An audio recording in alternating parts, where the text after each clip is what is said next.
You can hardly stand the wordplay in Exodus chapter 18.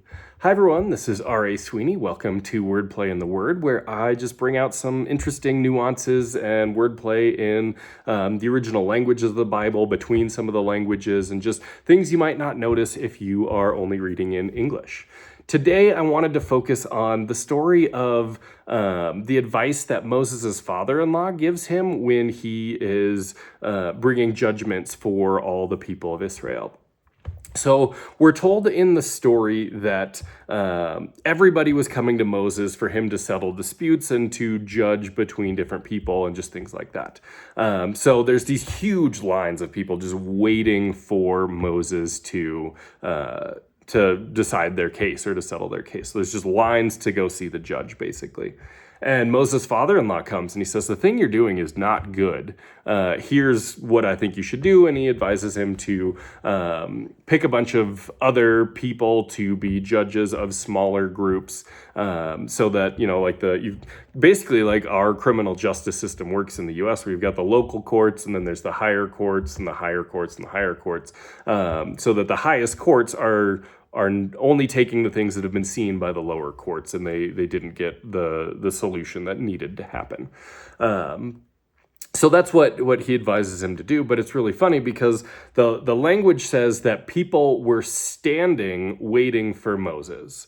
And his father-in-law, who's also a priest, says, this isn't good. You're not going to be able to stand under all the weight that everyone is placing on you. So the idea is like them standing, and it even says they're standing upon Moses, is a very literal translation of the language.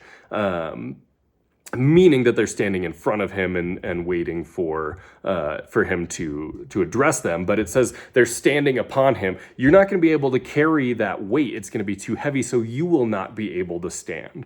So appoint these judges so that they can help settle the cases. It will take some of that weight off of you so that you'll be able to stand. You won't have all this crushing weight standing on you, and then the people will be able to stand it, with the idea being like they're not going to be able to live under this system. Like, it's going to become a problem. They won't be able to stand this system for much longer. So they're standing waiting for Moses. He won't be able to stand because they're crushing him. So get other people to come help carry that weight so that you can stand, and then the people will be able to stand the legal system that we have.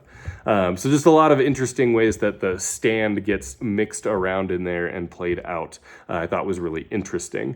But it also reminded me of at the end of Galatians, it talks about like bearing each other's burdens so that we're able to stand together, and nobody's getting crushed by their burdens. And just thought that was, thinking that Paul's probably reflecting back on stuff like this, where the idea is like, don't try to go it alone. Share the load so that it doesn't crush you. Seems to be coming from stories like this. But the standing imagery just kind of made me chuckle a little bit as I was writing all that out when I was translating Exodus the other day. So wanted to share that. Anyway, that's what I have for this. If you guys are enjoying these wordplay videos, please subscribe so that you get your weekly email with different wordplay in the word videos.